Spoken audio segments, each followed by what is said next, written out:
ਸਤਿ ਸ਼੍ਰੀ ਅਕਾਲ। ਲੋਕ ਰਣ ਚੈਨਲ ਪੰਜਾਬੀ ਦੇਖ ਰਹੇ ਸਾਰੇ ਦਰਸ਼ਕਾਂ ਦਾ ਸਵਾਗਤ। ਮੈਂ ਗੁਰਜਿੰਦਰ ਸਿੰਘ ਭੰਗੂ ਤੇ ਮੇਰੇ ਨਾਲ ਖਾਸ ਮਹਿਮਾਨ ਡਾਕਟਰ ਜਗਰੂਪ ਸਿੰਘ ਸੇਖੋਂ ਸਾਹਿਬ ਜੀ ਆਏ। ਬਹੁਤ ਸ਼ੁਕਰੀਆ ਜੀ। ਸੇਖੋਂ ਸਾਹਿਬ, ਜਦੋਂ ਅਸੀਂ ਪੰਜਾਬ ਦੀ ਹਿਸਟਰੀ ਤੇ ਪੰਜਾਬ ਦੇ ਇਤਿਹਾਸ ਤੇ ਝਾਤ ਮਾਰਦੇ ਹਾਂ, ਪੰਜਾਬ ਸਦਾ ਹੀ ਦੁਆਰ ਰਿਹਾ ਲੜਾਈਆਂ ਦਾ। ਵੱਡੀਆਂ ਲੜਾਈਆਂ ਇੱਥੇ ਲੜੀ ਗਈਆਂ, ਵੱਡੇ ਜੰਗ ਹੋਏ। ਜਦੋਂ ਪੰਜਾਬ ਇਹਨਾਂ ਜੰਗਾਂ ਦਾ ਦੁਆਰ ਰਿਹਾ ਤਾਂ ਰਾਜਨੀਤੀ ਇਹਨਾਂ ਹਮਲਾਵਰਾਂ ਦੇ ਨਾਲ ਹੀ ਐਂਟਰੀ ਕਰ ਗਈ। ਪਹਿਲਾਂ ਵੀ ਸੀ, ਉਦੋਂ ਫਿਰ ਵਾਧਾ ਹੋਇਆ। ਫਿਰ ਜਿੰਨੇ ਧਰਮ ਦੇ ਫਲਸਫੇ ਇਸ ਧਰਤੀ ਦੇ ਉਸਾਰੇ ਗਏ, ਉਹਨਾਂ ਤੋਂ ਅਣਭਿੱਜ ਨਾ ਰਹਿ ਸਕੀ ਰਾਜਨੀਤੀ। ਜਦੋਂ ਫਿਰ ਅਸੀਂ ਇਸ ਥਾਂ ਤੇ ਖੜ ਜਾਂਦੇ ਹਾਂ ਕਿ ਪੰਜਾਬ ਦੇ ਵਿੱਚ ਤਾਂ ਪੋਲਿਟਿਕਸ ਹੈ, ਹਿੰਦੁਸਤਾਨ ਦੇ ਵਿੱਚ ਤਾਂ ਪੋਲਿਟਿਕਸ ਹੈ, ਸਦਾ ਤੋਂ ਹੀ ਪੋਲਿਟਿਕਸ ਇੱਥੇ ਰਹੀ ਹੈ। ਹੁਣ ਤਾਂ ਦੇਸ਼ ਦੇ DNA ਦੇ ਵਿੱਚ ਪੋਲਿਟਿਕਸ ਘਰ ਕਰ ਗਈ। ਦੂਜੇ ਪਾਸੇ ਫਿਰ ਜੋ ਤੁਹਾਡੇ ਜਿਹੇ ਪ੍ਰੋਫੈਸਰ ਸਾਹਿਬਾਨ, ਡਾਕਟਰ ਸਾਹਿਬਾਨ ਲੋਕ ਨੇ, ਜੋ ਇੰਟੈਲੈਕਚੁਅਲ ਵਰਗ ਕਹਾਉਂਦੇ ਨੇ ਤੇ ਰਾਜਨੀਤੀ ਤੇ ਗੱਲ ਕਰਦੇ ਨੇ, ਉਹ ਜ਼ਿਕਰ ਕਰਦੇ ਨੇ ਕਿ ਪੰਜਾਬ ਦਾ ਜੋ ਯੂਥ ਹੈ ਜਾਂ ਫਿਰ ਦੇਸ਼ ਦਾ, ਭਾਰਤ ਦਾ ਜੋ ਯੂਥ ਹੈ, ਉਹ ਰਾਜਨੀਤੀ ਤੱਕ, ਉਸ ਸਤਹ ਤੱਕ ਕਿਉਂ ਨਹੀਂ ਜਾ ਪਾਇਆ ਜਿਵੇਂ ਉਹਨਾਂ ਦਾ ਪਹਿਲਾਂ ਵਰਕ ਸੀ। ਜਿਵੇਂ ਤੁਹਾਡਾ ਅੱਜ ਪੰਜਾਬੀ ਟ੍ਰਿਬਿਊਨ ਦੇ ਵਿੱਚ ਇੱਕ ਆਰਟੀਕਲ ਛਪਦਾ, ਜੇਕਰ ਤੁਸੀਂ ਅੰਕੜਿਆਂ ਦਾ ਵੀ ਜ਼ਿਕਰ ਕੀਤਾ, ਪੁਰਾਣੀ ਉਦਾਹਰਨਾਂ ਵੀ ਦਿੱਤੀਆਂ, ਉਹਦੇ 'ਚ ਕਿ ਆਖਰ ਯੂਥ ਹੈ ਜੋ ਉਹ ਰਾਜਨੀਤੀ ਤੋਂ ਦੂਰ ਕਿਉਂ ਹੋ ਗਿਆ। ਕਿਵੇਂ ਤੁਸੀਂ ਇਸ ਸਾਰੇ ਵਰਤਾਰੇ ਨੂੰ ਦੇਖਦੇ ਹੋ ਕਿ ਕਾਰਨ ਕੀ ਹੈ? ਜਿਵੇਂ ਮੈਂ ਜ਼ਿਕਰ ਕੀਤਾ ਕਿ ਬੜੀ ਜੰਗਾਂ ਇਸ ਧਰਤੀ ਤੇ ਲੜੀ ਗਈਆਂ, ਰਾਜਨੀਤੀ ਉੱਥੋਂ ਐਂਟਰੀ ਕਰਦੀ ਹੈ। ਫਿਰ ਧਰਮਾਂ ਦੇ ਫਲਸਫੇ ਨੇ ਜੋ ਉਹ ਰਾਜਨੀਤੀ ਤੋਂ ਅਣਭਿੱਜ ਨਹੀਂ ਹੈਗੇ। ਰਾਜਨੀਤੀ ਦਾ ਸਿਧਾਂਤ ਧਰਮਾਂ ਨੇ ਗੈਲ ਸਿਰਜਿਆ, ਤਾਂ ਆਖਰ ਫਿਰ ਪੰਜਾਬ ਦੀ ਨੌਜਵਾਨੀ ਜਿਹਨੂੰ ਅਸੀਂ ਦੇਸ਼ ਦੀ ਰੀੜ੍ਹ ਦੀ ਹੱਡੀ ਕਹਿੰਦੇ ਹਾਂ, ਜਿਹਨੇ ਰਾਜਨੀਤੀ ਦੀ ਰੀੜ੍ਹ ਦੀ ਹੱਡੀ ਬਣਨੀ ਸੀ, ਅਸੀਂ ਛੱਡ ਕੇ ਫਿਰ ਦੂਰ ਕਿਉਂ ਹੋ ਗਏ? ਨਹੀਂ, ਇਹ ਪੰਗੂ ਸਾਹਿਬ ਇੱਦਾਂ ਨਹੀਂ ਹੈਗਾ। ਜਦੋਂ ਵੀ ਕਿਸੇ ਰਾਜਨੀਤੀ ਜਿਹੜੀ ਹੈਗੀ ਹੈ, ਇੱਕ ਸਾਡੇ ਸਮਾਜਿਕ ਵਰਤਾਰੇ ਦਾ ਵਰਤਾਰਾ ਹੈ। ਤੋ ਸਮਾਜਿਕ ਵਰਤਾਰਾ ਇੱਕ ਲਾਰਜਰ ਇੱਕ ਕੈਨਵਸ ਹੁੰਦਾ ਵਾ, ਜਿਹਦੇ ਵਿੱਚੋਂ ਇਹ ਰਾਜਨੀਤੀ ਜਿਹੜੀ ਹੈਗੀ ਆ ਉਹਦਾ ਵਰਤਾਰਾ ਪੈਦਾ ਹੁੰਦਾ। ਸਾਨੂੰ ਇਹ ਦੇਖਣ ਦੀ ਲੋੜ ਹੈਗੀ ਆ ਕਿ ਜਿਹੜਾ ਸਾਡਾ ਸਮਾਜਿਕ ਵਰਤਾਰਾ ਕਿੱਦਾਂ ਦਾ ਹੈ। ਤੁਸੀਂ ਯੂਥ ਦੀ ਗੱਲ ਕੀਤੀ ਕਿ ਕਿਉਂ ਆਪਣੇ ਆਪ ਨੂੰ ਇਹ ਪੈਰੀਫੇਰੀ 'ਤੇ ਰੱਖਦੇ ਹੋ। ਅਜੇ ਤੱਕ ਵੀ ਸਾਡਾ ਦੇਖਿਆ ਜਾਵੇ ਕਿ ਸਾਡਾ ਜਿਹੜਾ ਸਮਾਜ ਹੈਗਾ, ਉਹਨੂੰ ਕਹਿ ਦਈਏ ਅਗਰੇਰੀਅਨ ਸੁਸਾਇਟੀ ਆ, ਖੇਤੀਬਾੜੀ ਆਧਾਰਿਤ ਸਮਾਜ ਹੈਗਾ, ਜਾਂ ਇਹਦੇ ਵਿੱਚ ਫਿਊਡਲ ਟੈਂਡੈਂਸੀਜ਼, ਫਿਊਡਲ ਮਾਈਂਡਸੈਟ ਜਿਹੜਾ ਵਾ ਉਹ ਡੋਮੀਨੇਟ ਕਰਦਾ ਰਿਹਾ ਹੈ ਜਾਂ ਹੁਣ ਵੀ ਕਰਦਾ ਹੈ ਕਾਫੀ ਹੱਦ ਤੱਕ। ਔਰ ਇਸ ਮਾਈਂਡਸੈਟ ਦੇ ਵਿੱਚ ਜਿਸ ਕਿਸਮ ਦੀ ਸਾਡੀ ਰਾਜਨੀਤੀ ਦੀ ਜਿਹੜੀ ਵਰਤਾਰਾ ਇਵੋਲਵ ਹੁੰਦਾ ਵਾ, ਉਹਦੇ ਵਿੱਚ ਨਵੇਂ ਆਈਡੀਆਜ਼ ਨੂੰ ਬਹੁਤ ਘੱਟ ਸਪੇਸ ਦਿੱਤੀ ਜਾਂਦੀ ਆ। ਇਹ ਗੱਲ ਆਪਾਂ ਸਾਰੇ ਮੰਨ ਕੇ ਚੱਲਦੇ ਹਾਂ ਕਿ ਸਮਝ ਕਿਸੇ ਨੇ ਕਿਹਾ ਹੈਗਾ ਵੀ child is the father of a man. ਉਹਦਾ ਮਕਸਦ ਤਾਂ ਇਹ ਸੀਗਾ ਕਿ ਜਿਹੜਾ ਬੱਚਾ ਹੈ, ਜਿਸ ਸਮੇਂ ਦੇ ਵਿੱਚ ਉਹ ਇਸ ਵੇਲੇ ਵਿਚਰਿਆ ਹੈ, ਜਿਸ ਸਮੇਂ ਉਹਦੇ ਮਾਤਾ ਪਿਤਾ ਵਿਚਰਦੇ ਸੀਗੇ, ਉਹਦੇ ਨਾਲੋਂ ਬਹੁਤ ਅਗਾਂਹ ਵਧਿਆ। ਕਿਉਂਕਿ ਜਿਹੜੀ ਤਰੱਕੀ ਹੈਗੀ ਆ ਜਾਂ ਚੇਂਜ ਹੈ, ਇਹ ਕੁਦਰਤ ਦਾ ਇੱਕ ਕਿਸਮ ਦਾ ਅਟਲ ਨਿਯਮ ਹੈ। ਦੂਸਰੀ ਗੱਲ ਤੁਸੀਂ ਜਿਹੜੀ ਪੰਜਾਬ ਦੇ ਹਵਾਲੇ ਦੇ ਨਾਲ ਕੀਤੀ ਆ, ਅਸੀਂ ਦੇਖਿਆ ਜਾਵੇ ਕਿ ਇਹ ਨਹੀਂ ਹੈ ਕਿ ਯੂਥ ਦੀ ਪਾਰਟੀਸਪੇਸ਼ਨ ਨਹੀਂ ਹੈ। ਯੂਥ ਦੀ ਪਾਰਟੀਸਪੇਸ਼ਨ ਹਮੇਸ਼ਾ ਹੀ ਰਹੀ ਹੈ। ਠੀਕ ਆ ਕਿ ਅਸੀਂ ਯੂਥ ਮੰਨਦੇ ਕਿਹਨੂੰ ਆ। ਇਸ ਵੇਲੇ ਯੂਥ ਜਿਹੜੀ ਹੈਗੀ ਆ ਉਹ 15 ਤੋਂ 34-35 ਸਾਲ ਜਾਂ 40 ਤੱਕ ਆਪਾਂ ਯੂਥ ਮੰਨਦੇ ਹਾਂ। ਅੱਜ ਤੋਂ 70-75 ਸਾਲ ਪਹਿਲਾਂ ਜਿਹੜਾ ਸੀਗਾ, ਸਾਡੀ ਲਾਈਫ ਐਕਸਪੈਕਟੈਂਸੀ ਬਹੁਤ ਥੋੜ੍ਹੀ ਸੀਗੀ। ਔਰ ਖਾਸ ਕਰਕੇ ਮੇਰਾ ਖਿਆਲ ਹੈ 47 ਦੇ ਵਿੱਚ ਲਾਈਫ ਐਕਸਪੈਕਟੈਂਸੀ, ਜੇ ਮੈਂ ਗਲਤ ਨਾ ਹੋਵਾਂ, ਤੇ ਉਹ 38-40 ਸਾਲ ਦੇ ਲਾਗੇ ਛਾਗੇ ਹੈਗੀ ਸੀਗੀ।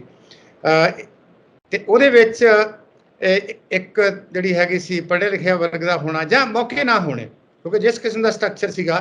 ਪਰ ਉਹਦੇ ਬਾਵਜੂਦ ਵੀ ਜਿਹੜੀ ਯੂਥ ਹੈਗੀ ਆ, ਉਹ ਸਿਸਟਮ ਦੇ ਖਿਲਾਫ ਜਾਂ ਉਸ ਸਮੇਂ ਦੇ ਵਿੱਚ ਜਿਹੜੀਆਂ ਉਹਦੀਆਂ ਐਸਪੀਰੇਸ਼ਨ ਸੀ, ਉਹਦੇ ਵਾਸਤੇ ਉਹ ਲੜਦੇ ਰਹੇ। ਆਪਾਂ ਦੇਖਿਆ ਕਿ ਦੇਸ਼ ਦੀ ਜੰਗੇ ਆਜ਼ਾਦੀ ਦੇ ਵਿੱਚ ਜਿੰਨਾ ਵੱਡਾ ਯੋਗਦਾਨ ਸਾਡੇ ਬਜ਼ੁਰਗਾਂ ਨੇ ਪਾਇਆ ਵਾ, ਉਹਦੇ ਨਾਲ ਹੀ ਮੋਢੇ ਨਾਲ ਮੋਢਾ ਜੋੜ ਕੇ ਸਾਡੀ ਯੂਥ ਵੀ ਚੱਲੀ ਆ। ਚਾਹੇ ਸਾਡੇ ਆਈਕਨ ਤੁਸੀਂ ਸਰਾਭਾ ਸਾਹਿਬ ਲੈ ਲਓ, ਭਗਤ ਸਿੰਘ ਲੈ ਲਓ, ਚੰਦਰ ਸ਼ੇਖਰ ਆਜ਼ਾਦ ਲੈ ਲਓ, ਹੋਰ ਹਜ਼ਾਰਾਂ ਦੇ ਨਾਂ ਆਪਾਂ ਇਸ ਤਰੀਕੇ ਨਾਲ ਦੇ ਸਕਦੇ ਹਾਂ। ਪਰ ਸਮੇਂ ਦੇ ਹਿਸਾਬ ਨਾਲ ਏਜੰਡਾ ਹੋਰ ਹੁੰਦਾ ਵਾ। ਉਸ ਸਮੇਂ ਦੇ ਏਜੰਡਾ ਇਹ ਸੀਗਾ ਕਿ ਅਸੀਂ ਕਿੱਦਾਂ ਆਪਣੇ ਆਪ ਨੂੰ ਲਿਬਰੇਟ ਕਰਾਉਣਾ ਹੈ, ਕਿੱਦਾਂ ਅੰਗਰੇਜ਼ਾਂ ਤੋਂ ਆਪਣਾ ਖਹਿੜਾ ਛਡਾਉਣਾ ਹੈ, ਕਿੱਦਾਂ ਇੱਥੋਂ ਇਹਨਾਂ ਨੂੰ ਭਜਾਉਣਾ ਹੈ।